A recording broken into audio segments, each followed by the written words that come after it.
Hello friends, welcome to my YouTube channel. நம்ம இப்போ என்ன பார்க்க போகிறோம்னா, ஒரு பீட்ரூட் வச்சு ஒரு கூட்டு செய்ய போகிறோம். அதுக்கு தேவையான பொருள்னு பார்த்திங்கன்னா, நான் ஒரு 200 கிராம் பீட்ரூட் வந்து வேக வச்சு உப்பு போட்டு வேக வச்சு எடுத்து வச்சுருக்கிறேன். சின்ன வெங்காயம் பார்த்திங்கன்னா இது நிறைய நறுக்கி வச்சுருக்கிறேன். ஒரு பெரிய சைஸ் தக்காளி எடுத்து வச்சுருக்கிறேன். இப்போ நம்ம வீடியோக்குள்ளே போகலாம். அப்புறம் என்னோடய வீடியோ நிறைய பேர் பார்க்குறீங்க, உங்கள் எல்லாருக்கும் ரொம்ப ரொம்ப நன்றி. அதே மாதிரி நிறைய பேர் சப்ஸ்கிரைப் பண்ணாமல் பார்க்குறீங்க. ப்ளீஸ் சப்ஸ்கிரைப் பண்ணுங்கள், பெல் பட்டனை கிளிக் பண்ணுங்கள். நான் பண்ணுற சமையல் உங்களுக்கு பிடிச்சின்னா உங்கள் ஃப்ரெண்ட்ஸுக்கு ஷேர் பண்ணுங்கள். வாங்க இப்போ நம்ம வீடியோக்குள்ளே போகலாம்.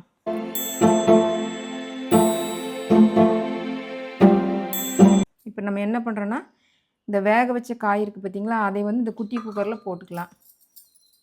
நான் இதில் கொஞ்சம் உப்பு போட்டிருக்கிறேன், அதனால் நீங்கள் பார்த்து போட்டுக்கோங்க. அப்புறம் இந்த வெங்காயத்தையும் அப்படியே நம்ம போட்டுக்கலாம். இந்த தக்காளியும் நம்ம அப்படியே போட்டுக்கலாம்.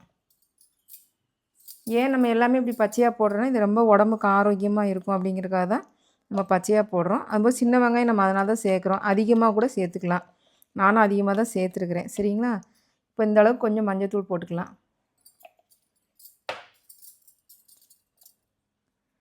கொஞ்சமாக சாம்பார் தூள் போட்டுக்கலாம்.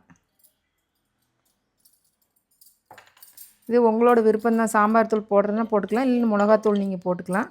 குட்டி குழந்தைங்க இருக்கிறாங்கன்னா கொஞ்சம் பார்த்து போட்டுக்கோங்க, அதிகமாக போட்டுறாதீங்க. இது நான் மிளகாத்தூள் கொஞ்சம் அதிகமாக போட்டுக்கிறேன். இதை நம்ம அப்படியே விரவி ஒரே ஒரு விசில் மட்டும் விட்டு ஆஃப் பண்ணிடலாம். உப்பு போட்டிருக்கறனால இப்போ உப்பு பார்க்க வேண்டாம். அடுத்து நம்ம இறக்கிட்டு அப்புறமா பார்த்துக்கலாம். சரிங்களா? எல்லாம் இப்படி விரவி விட்டுட்டு கொஞ்சமாக தண்ணி சேர்த்துக்கலாம். அதிகமாக வேண்டாம், கொஞ்சமாக சேர்த்துக்கலாம். சரிங்களா? அதுக்கடுத்து ஒரு விசில் விட்டுடலாம். விட்டுட்டு நம்ம அப்புறம் பார்க்கலாம். பாருங்கள், காய் வந்து நம்ம ஒரு விசில் விட்டு ஆஃப் பண்ணிட்டோம். இப்போ ஓப்பன் பண்ணி பார்க்கலாம். பாருங்கள், இந்த மாதிரி தக்காளி எல்லாம் நல்லா வெந்திருக்குது. நம்ம இந்த தக்காளி மட்டும் இந்த மாதிரி பண்ணி விட்டுட்டோம்னா நல்லா சேர்ந்துக்கும்.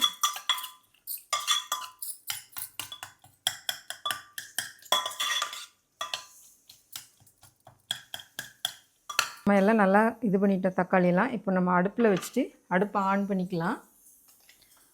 ஆன் பண்ணிவிட்டு இது பார்த்திங்கன்னா, நான் தேங்காயும் பச்சை சீரகம் வறுக்கல, பச்சை சீரகம் சேர்த்துருக்குறேன். இதை வந்து நம்ம இந்த கூட்டில் சேர்த்துக்கலாம். சரிங்களா? சேர்த்துட்டு ஒரு கொதி வரட்டும். கொதி வந்தோன்னு நம்ம ஆஃப் பண்ணிடலாம்.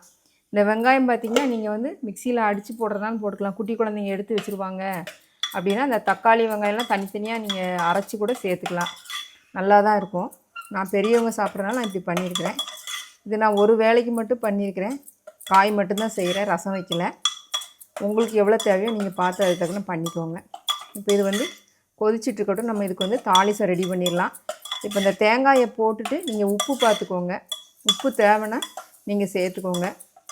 இப்போ நம்ம சாப்பாட்டில் விரவி சாப்பிட்றோம் அப்படின்னா கொஞ்சம் அதிகமாக உப்பு தேவைப்படும். நான் சாதத்தில் உப்பு போட்டு செய்வேன், அதனால் எனக்கு கம்மியாக போதும். நீங்கள் எந்த மாதிரி தொட்டுக்கிறீங்களா இல்லை சாப்பாட்டோட விரவி சாப்பிட்றீங்களான்னு பார்த்துட்டு அதுக்கு தக்கன கொஞ்சம் அதிகமாக போட்டுக்கோங்க. சாப்பாடோடு சாப்பிடும்போது கொஞ்சம் அதிகமாக உப்பு போட்டுக்கோங்க. தொட்டுக்கிறதுனா கொஞ்சம் நார்மலாக போதும். ரசம் வச்சு சாப்பிட்றோம் அப்படின்னா நார்மலாக போதும். நானும் இப்போ டேஸ்ட் பார்த்துக்கிறேன், நீங்களும் பார்த்துக்கோங்க. இப்போ நம்ம தாளிக்கலாம். பாருங்கள், நல்லா கொதி வந்துருச்சு. கொதி வந்தால் நம்ம என்ன பண்ணிடுறோன்னா ஆஃப் பண்ணிடலாம்.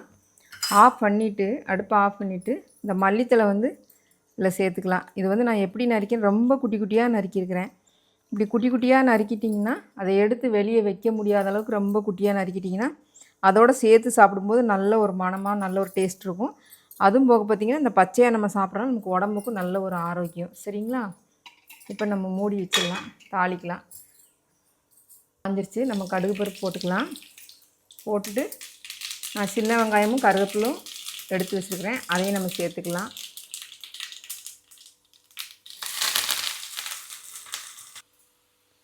பார்த்திங்கன்னா நம்ம தாளிச்சிட்டோம். இந்த மாதிரி முருகலாக பண்ணி நீங்கள் எப்போவுமே கொட்டுங்க. அப்போ தான் நல்ல ஒரு வாசமாகவும் நல்ல ஒரு டேஸ்ட்டாகவும் இருக்கும். நான் இப்போ இது கடலெண்ணெய் தான் பயன்படுத்தியிருக்கிறேன். சரிங்களா? இப்போ நம்ம அடுப்பை ஆஃப் பண்ணிவிட்டு அதேமாதிரி கொட்டினோடனே டக்குன்னு மூடி வச்சுருங்க. மூடி வச்சிட்டிங்கன்னா நல்லா மணக்கும். அப்புறம் ஒரு 2 நிமிஷம் கழித்து நம்ம எடுத்துக்கலாம். சரிங்களா?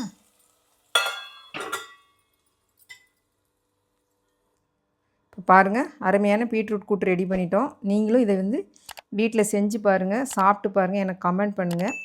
என்னோடய வீடியோ பார்க்குற எல்லாருக்கும் மறுபடியும் நான் ரொம்ப நன்றி சொல்கிறேன். நன்றி, வணக்கம்.